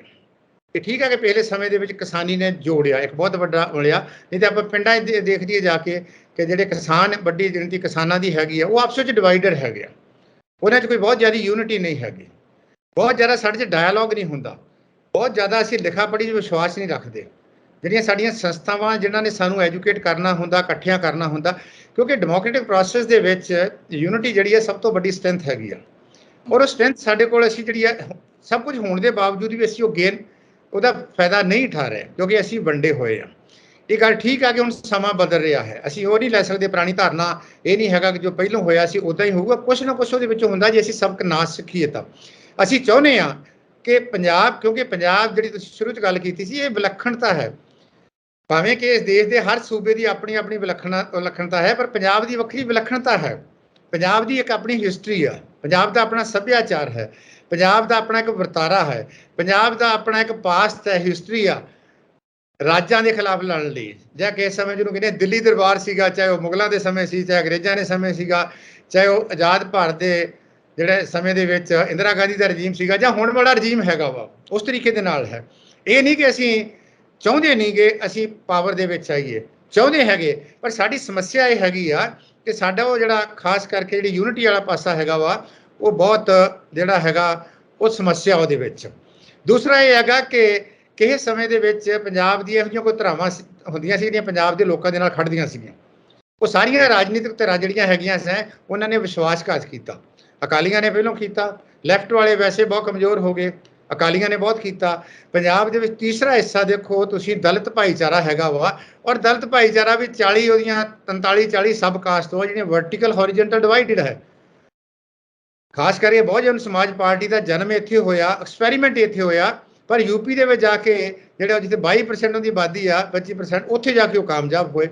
ਤਾਂ ਮੇਰਾ ਕਹਿਣ ਤੋਂ ਭਾਵ ਹੈ ਕਿ ਇਹ ਜਿਹੜਾ ਸਾਡਾ ਓਵਰਆਲ ਜਿਹੜਾ ਰਿਸਪੌਂਸ ਹੈਗਾ, ਅਸੀਂ ਇਹ ਠੀਕ ਆ ਕਿ ਅਸੀਂ ਬਹੁਤ ਤਕੜੇ ਲੜਾਕੇ ਹਾਂ, ਅਸੀਂ ਜ਼ੁਲਮ ਦੇ ਖਿਲਾਫ, ਅਸੀਂ ਜਿਹੜੀ ਕਿਸੇ ਨਾਲ ਵੀ ਜਿਹੜੀ ਜਾਤੀ ਹੁੰਦੀ ਉਹਦੇ ਖਿਲਾਫ ਲੜ ਸਕਦੇ ਹਾਂ। ਅਸੀਂ ਹੁਣ ਇਹ ਵੀ ਚਾਹੁੰਦੇ ਹਾਂ, ਮੇਰੇ ਖਿਆਲ ਹੈਗਾ ਜਿਹੜੀ ਨਵੀਂ ਸਰਕਾਰ ਬਣੀ ਆ, ਇਹ ਲੋਕਾਂ ਨੇ, ਕਿਉਂਕਿ ਸਾਰੇ ਇਲੈਕਸ਼ਨ ਨਹੀਂ ਲੜ ਸਕਦੇ, ਡੈਮੋਕ੍ਰੈਟਿਕ ਪ੍ਰੋਸੈਸ ਦੇ ਵਿੱਚ ਤੁਸੀਂ ਆਪਣੇ ਨੁਮਾਇੰਦੇ ਚੁਣਨੇ ਹੁੰਦੇ ਆ, ਤੁਸੀਂ ਆਪਣੀ ਜਿਹੜੀ ਰੂਹ ਦੀ ਜਿਹੜੀ ਤੁਹਾਡੀ ਐਕਸਪ੍ਰੈਸ਼ਨ ਹੈਗੀ ਆ, ਜੋ ਚਾਹੁੰਦੇ ਹੋ ਆਪਣੇ ਜਿਹੜੇ ਲੀਡਰਾਂ ਮੁਤਾਬਕ ਜਿਹੜੀ ਉਹਨੂੰ ਐਕਸਪ੍ਰੈਸ ਕਰਦੇ ਜੋ। ਤੋ ਇਸ ਕਰਕੇ ਹੁਣ ਪਿਛਲੇ ਸਮੇਂ ਦੇਖਿਆ ਕਿ ਜਿਸ ਤਰੀਕੇ ਦੇ ਨਾਲ ਇਹ ਸਰਕਾਰ ਨੂੰ 2022 ਵਾਲੀ ਸਰਕਾਰ ਨੂੰ ਲੋਕਾਂ ਨੇ ਚੁਣਿਆ, ਲੋਕਾਂ 'ਚ ਸੈਂਸ ਆਫ ਬਿਲੋਂਗਿੰਗ ਆ ਗਈ ਵੀ ਸਾਡੀ ਸਰਕਾਰ ਆ। ਇੱਦਾਂ ਕਿਸੇ ਸਮੇਂ 'ਚ ਲੋਕੀ ਅਕਾਲੀਆਂ ਬਾਰੇ ਸੋਚਦੇ ਹੁੰਦੇ ਸੀਗੇ, ਜਾਂ 2017 ਦੇ ਵਿੱਚ ਲੋਕਾਂ ਨੇ ਇਸ ਕਰਕੇ ਕਹਿਤਾ ਸੀ ਵੀ ਕਾਂਗਰਸ ਵਾਲੇ ਆ ਗਏ ਆ, ਉਹ ਸਾਡੇ ਜਿਹੜੇ ਮਸਲੇ ਹੈਗੇ ਉਹਨਾਂ ਨੂੰ ਹੱਲ ਕਰ ਦੇਣਗੇ। ਸੋ ਲੋਕ ਇਹ ਚਾਹੁੰਦੇ ਆ, ਪਰ ਹੁੰਦਾ ਕੀ ਬਾਰ-ਬਾਰ ਕਿ ਜਿਨ੍ਹਾਂ ਨੂੰ ਉਹ ਚੁਣ ਕੇ ਭੇਜਦੇ ਆ, ਜਾਂ ਜਿਨ੍ਹਾਂ ਰਾਹੀਂ ਆਪਣੀ ਉਹ ਜਿਹੜੀ ਖਾਸ ਜਿਹੜੀ ਹੈਗੀ ਆ ਐਕਸਪ੍ਰੈਸ ਕਰਦੇ ਆ, ਉਹ ਸਮੇਂ ਦੀ ਕਸੌਟੀ ਤੇ ਪੂਰੇ ਨਹੀਂ ਉਤਰਦੇ। ਇਸੇ ਕਰਕੇ ਅਨਈਜ਼ੀਨੈਸ ਬਹੁਤ ਜ਼ਿਆਦੀ ਆ, ਇਸੇ ਕਰਕੇ ਜਿਹੜੇ ਲੋਕਾਂ ਦੇ ਵਿੱਚ ਇਨਸਿਕਿਉਰਿਟੀ ਵਧੀ ਜਾਂਦੀ ਆ। ਇਸੇ ਕਰਕੇ ਸਾਨੂੰ ਸਾਡਾ ਵਿਸ਼ਵਾਸ ਸੰਸਥਾਵਾਂ ਦੇ ਉੱਤੋਂ, ਸਾਡਾ ਵਿਸ਼ਵਾਸ ਚੁਣੇ ਹੋਏ ਨੁਮਾਇੰਦਿਆਂ ਤੋਂ, ਸਾਡਾ ਵਿਸ਼ਵਾਸ ਜਿਹੜੀਆਂ ਖਾਸ ਕਰਕੇ ਪੁਰਾਣੀਆਂ ਧਾਰਨਾ ਸੀਗੀਆਂ, ਜਾਂ ਕਈ ਵਾਰੀ ਸਾਨੂੰ ਲੱਗਦਾ ਕਿ ਸਾਡਾ ਆਪਣੇ ਆਪ ਤੋਂ ਵਿਸ਼ਵਾਸ ਉੱਠਦਾ ਜਾ ਰਿਹਾ। ਇਸੇ ਕਰਕੇ ਅਸੀਂ ਹੁਣ ਦੇਖਦੇ ਹਾਂ ਕਿ ਪੰਜਾਬ ਦੇ ਵਿੱਚ ਕੋਈ ਵੀ ਰਹਿਣਾ ਨਹੀਂ ਚਾਹੁੰਦਾ। ਕਿਸੇ ਤੁਸੀਂ ਜਵਾਨ ਲੜਕੇ ਨੂੰ ਪੁੱਛ ਕੇ ਦੇਖ ਲਓ, ਅਸੀਂ ਇਹ ਖੁਦ ਆਪਣੀ ਸਟੱਡੀ ਦੇ ਵਿੱਚ ਦੇਖਿਆ ਵਾ, ਤੁਹਾਨੂੰ 90% ਲੋਕ ਇਹ ਕਹਿ ਦੇਣਗੇ ਕਿ ਮੈਂ ਉਹ ਇੱਥੋਂ ਜਾਣਾ ਚਾਹੁੰਦੇ ਆ, ਹੋਰ ਲੋਕ ਵੀ ਇੱਥੋਂ ਜਾਣਾ ਚਾਹੁੰਦੇ ਆ। ਇਹ ਉਹ ਪੰਜਾਬ ਜਿਹਦੇ ਕੋਲ ਸਾਰੇ ਸਾਧਨ ਹੈਗੇ ਆ, ਜਿਹਦੇ ਕੋਲ ਸਾਰੀ ਸਮਰੱਥਾ ਹੈ, ਜਿਹਨੂੰ ਸਾਰਾ ਦੇਸ਼ ਵੇਖ ਰਿਹਾ ਹੈ, ਜਿਹਨੂੰ ਸਾਰੀ ਦੁਨੀਆ, ਖਾਸ ਕਰਕੇ ਜਿਹੜਾ ਪੰਜਾਬ ਦਾ ਕਿਸਾਨ ਅੰਦੋਲਨ ਸੀਗਾ, ਜਦੋਂ ਨੋਮ ਚੋਮਸਕੀ ਨੇ ਕਿਹਾ ਸੀਗਾ ਕਿ ਇਹ ਦੁਨੀਆ ਦੇ ਵਿੱਚ ਡੈਮੋਕ੍ਰੇਸੀ ਨੂੰ ਦੇ ਹੋ ਰਹੇ ਕਹਾਣ ਦੀ ਲੜਾਈ ਲੜ ਰਹੇ ਆ, ਐਡਾ ਵੱਡਾ ਤਮਗਾ ਸਾਨੂੰ ਮਿਲਿਆ ਸੀਗਾ, ਪਰ ਅਸੀਂ ਇੱਥੇ ਜਿਹੜਾ ਹੈਗਾ ਮੋਟੇ ਤੌਰ ਤੇ ਉਦਾਸ ਬੈਠੇ ਆ। ਅਸੀਂ ਇੱਥੋਂ ਆਪਣੇ ਆਪ ਨੂੰ ਵਿਡਰਾਅ ਕਰਨਾ ਚਾਹੁੰਦੇ ਆ, ਅਸੀਂ ਇੱਥੋਂ ਪਿਛਾਂਹ ਹਟਣਾ ਚਾਹੁੰਦੇ ਆ। ਉਹਦਾ ਕਾਰਨ ਇਹ ਆ ਕਿ ਜਿਹੜੇ ਕਾਰਨ ਆਪਾਂ ਡਿਸਕਸ ਕੀਤੇ ਆ, ਉਹ ਹੱਲ ਨਹੀਂ ਹੈ। ਇੱਥੋਂ ਜਾਣਾ ਹੱਲ ਨਹੀਂ ਹੈ, ਇੱਥੋਂ ਭੱਜਣਾ ਹੱਲ ਨਹੀਂ ਹੈ। ਮੋਬਿਲਾਈਜ਼ ਕਰਨ ਦੀ ਲੋੜ ਆ, ਇਕੱਠਿਆਂ ਹੋਣ ਦੀ ਲੋੜ ਆ, ਬਹਿ ਕੇ ਗੱਲਬਾਤ ਕਰਨ ਦੀ ਲੋੜ। ਸਾਨੂੰ ਇੱਕ ਨਵਾਂ ਡਾਇਲੋਗ ਸ਼ੁਰੂ ਕਰਨਾ ਚਾਹੀਦਾ, ਜਿੱਦਾਂ ਆਪਾਂ ਕਰ ਰਹੇ ਹਾਂ, ਵੱਡੇ ਲੈਵਲ ਤੇ ਹੋਣਾ ਚਾਹੀਦਾ ਵਾ। ਹਰ ਕੋਈ ਆਪਣੀ ਗੱਲ ਕਵੇ, ਹਰ ਕੋਈ ਉਹਦੀ ਗੱਲ ਸੁਣੋ, ਔਰ ਜਿਹੜੀਆਂ ਗੱਲਾਂ ਚੰਗੀਆਂ ਹੈਗੀਆਂ ਉਹਨੂੰ ਲਿਆ ਕੇ ਪੰਜਾਬ ਨੂੰ ਏਜੰਡੇ 'ਚ ਰੱਖੀਏ, ਪੰਜਾਬ ਦੇ ਲੋਕਾਂ ਨੂੰ ਏਜੰਡੇ 'ਚ ਰੱਖੀਏ, ਪੰਜਾਬ ਦੀ ਭਲਾਈ ਨੂੰ ਏਜੰਡੇ 'ਚ ਰੱਖੀਏ। ਜਿੱਦਾਂ ਸਾਡੇ ਬਾਬਿਆਂ ਨੇ ਕਿਹਾ ਸਰਬੱਤ ਦੇ ਭਲੇ ਦੀ ਆਪਾਂ ਗੱਲ ਕਰੀਏ ਤੇ ਮੈਨੂੰ ਲੱਗਦਾ ਹੈ ਕਿ ਫਿਰ ਅਸੀਂ ਸਾਰਥਕ ਜਿਹੜਾ ਸਾਡਾ ਕੋਈ ਜਿਹੜਾ ਹੈਗਾ ਇੱਕ ਪੰਜਾਬ ਦੇ ਨਿਵਾਸੀ ਜਾਂ ਦੇਸ਼ ਦੇ ਨਿਵਾਸੀ ਜਾਂ ਇੱਕ ਨਾਰਮਲ ਹਿਊਮਨ ਬੀਇੰਗ ਦੇ ਤੌਰ ਦੇ ਉੱਤੇ ਅਸੀਂ ਆਪਣੇ ਆਪ ਨੂੰ ਜ਼ਿਆਦਾ ਸਾਰਥਕ ਕਰ ਸਕਦੇ ਹਾਂ। ਜੀ ਬਿਲਕੁਲ ਡਾਕਟਰ ਸਾਹਿਬ, ਇੱਕ ਲਾਈਨ ਦੇ ਵਿੱਚ ਤੁਹਾਡੇ ਕੋਲੋਂ ਮੈਂ ਹੋਰ ਜਵਾਬ ਲੈਣਾ ਚਾਹੂੰਗਾ। ਤੁਸੀਂ ਪ੍ਰਵਾਸ ਦੀ ਗੱਲ ਕੀਤੀ ਕਿ ਇੱਥੋਂ ਭਗੌੜਾ ਹੋਣਾ, ਪੰਜਾਬ ਨੂੰ ਛੱਡ ਕੇ ਆਪਣੀ ਧਰਤੀ ਨੂੰ ਛੱਡ ਕੇ ਜਾਣਾ ਜਾਇਜ਼ ਨਹੀਂ, ਪਰ ਜਦੋਂ ਅਸੀਂ ਭਗੌੜੇ ਹੋਣ ਨੂੰ ਸਟੇਟਸ ਸਿੰਬਲ ਮੰਨ ਰਹੇ ਹਾਂ ਫਿਰ ਉਹਦਾ ਹੱਲ ਕੀ ਕਰੀਏ? ਸਮਾਂ ਹੁੰਦਾ, ਸਮਾਂ ਬਦਲਦਾ ਰਹਿੰਦਾ। ਲੋਕੀ ਆਉਣ ਨੂੰ ਤਿਆਰ ਸੀਗੇ, ਉੱਥੇ ਅਜੇ ਵੀ ਲੋਕ ਬੈਠੇ ਆ। ਮੇਰਾ ਆਪਣਾ ਜਿੰਨਾ ਵਾਹ ਪੈਂਦਾ ਵਾ, ਕਿਉਂਕਿ ਅੱਜ ਕੱਲ੍ਹ ਤਾਂ ਹਰ ਘਰ 'ਚੋਂ ਲੋਕ ਗਏ ਹੋਏ ਆ ਜਾਂ ਉੱਥੇ ਜਾ ਕੇ ਦੇ ਲੋਕੀ ਪੰਜਾਬ ਬਾਰੇ ਸਾਡੇ ਤੋਂ ਜ਼ਿਆਦਾ ਕੰਸਰਨਡ ਆ। ਜਿਹੜੇ ਬਾਹਰ ਬੈਠੇ ਸਾਡੇ ਭੈਣ ਭਰਾ ਰਿਸ਼ਤੇਦਾਰ ਉਹ ਸਾਡੇ ਨਾਲੋਂ ਜ਼ਿਆਦਾ ਚਿੰਤਤ ਹੈ। ਪਰ ਸਮੱਸਿਆ ਇੱਥੇ ਆ ਗਿਆ, ਹਾਲਾਤ ਇੱਦਾਂ ਦੇ ਬਣ ਗਏ, ਲੋਕਾਂ ਦੀ ਇਨਸਿਕਿਉਰਿਟੀ ਇੰਨਾ ਹੋ ਗਈ, ਜ਼ਮੀਨਾਂ ਦੇ ਕਬਜ਼ੇ ਸ਼ੁਰੂ ਹੋ ਗਏ, ਲਾਅ ਐਂਡ ਆਰਡਰ ਦਾ ਮਸਲਾ ਸ਼ੁਰੂ ਹੋ ਗਿਆ, ਉਹਨਾਂ ਦਾ ਵਿਸ਼ਵਾਸ ਖਤਮ ਹੋ ਗਿਆ। ਇਸ ਕਰਕੇ ਹਰ ਵਿਅਕਤੀ ਚਾਹੁੰਦਾ, ਕਿਉਂਕਿ ਇੱਕ ਵਰਤਾਰਾ ਹੀ ਇੱਦਾਂ ਦਾ ਬਣ ਗਿਆ, ਅਸੀਂ ਸਭ ਕੁਝ ਹੋਣ ਦੇ ਬਾਵਜੂਦ ਵੀ ਅਸੀਂ ਬਹੁਤ ਥੋੜ੍ਹਾ ਮਹਿਸੂਸ ਕਰਦੇ ਹਾਂ, ਬਹੁਤ ਅਸਹਾਈ ਹੋ ਗਏ ਹਾਂ, ਬਹੁਤ ਕਮਜ਼ੋਰ ਹੋ ਗਏ ਹਾਂ, ਸਾਨੂੰ ਆਪਣੇ ਆਪ 'ਤੇ ਕੌਨਫੀਡੈਂਸ ਨਹੀਂ ਰਿਹਾ। ਇੱਕ ਬਹੁਤ ਵੱਡਾ ਇੱਕ ਸਵਾਲ ਆ ਜਿਹੜਾ ਦੇਖਣ ਦੀ ਲੋੜ ਹੈਗੀ ਆ। ਮੈਨੂੰ ਨਹੀਂ ਲੱਗਦਾ ਕਿ ਵਰਤਾਰਾ ਸਦਾ ਬਣਿਆ ਰਹੂਗਾ।